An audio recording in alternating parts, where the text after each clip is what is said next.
How's it going, everyone? Well, Southern Square Body came up here today, and we worked on the old Ls3 a little bit, smacked around a little bit, kicked it in the old crankshaft, and everything's good. The the run out on the reluctor wheel, the reluctor ring, and everything's good. Um, got 12.7 volts at the coils. When starting, it barely drops. It drops a little bit, which is typical when you start it dragging. The even power at the starter. It's a at the battery, brand new battery. So even power at the battery, right now it's at 12.8.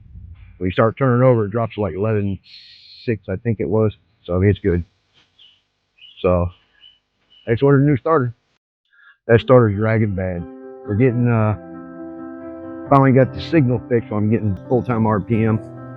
But the problem is, at one point it was at 112, and then it went up to 124, and then back to 112, and I try to start it again, and the starter would kick out and stick in the freaking flywheel. It wouldn't retract. It wouldn't turn over. It'd lock up. So I'd have to tap it or turn the engine just a smidge, and then it would pop the bendix back. So bad starter, not enough RPM. He called a buddy of his that's like an LS guru in Lumberton. He does tuning and all that stuff and works on all the OEM stuff. And he was saying, yeah, it's got to turn over above 200 RPM, a bit above 200 RPM before it initiates the start sequence. You know, it pops starter, spark, and fires the injectors and does all that good stuff and advances the timing and all that. But before that, it won't do anything. It'll figure it's got a dead battery or something, and it won't do anything. So hopefully it's a starter. It's funny, the whole time it's been the starter. That's gonna suck. I've been through 3 harnesses, a lot of problems and everything else on a bad starter. I got the starter, the alternator, and the harness, ECU, everything together off one vehicle. So it was used. When you do that, it's never ran. Well, it wasn't run when you pulled it, I should say. You know what the problem is. So with that one sitting over there because of a bad starter. It might have been in that not junkyard, but in that tow yard where it sat there for so long. The guy pulled the mechanics lien and went ahead and sold the parts out. So that's when we went out there and started removing some stuff. So, could that be the issue? You never know. You never know. So I ordered it. It'll be here Friday. And puppies ain't cheap anymore. Definitely ain't cheap. Jesus, they ain't cheap. What happened to the $35 starter and the $35 freaking alternator? You know, the old small block Chevy.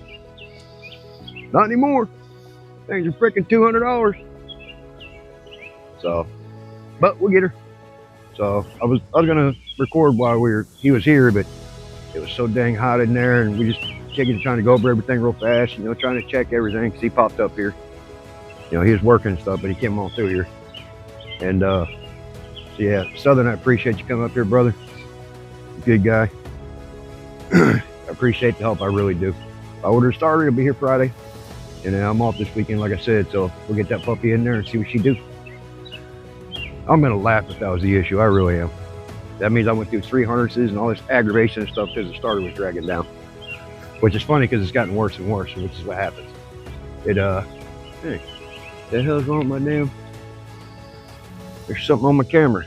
That bites. Which means I'm gonna have to open this thing back up. But anyways, guys, just figured I'd give you a little update. Anyways, deuces!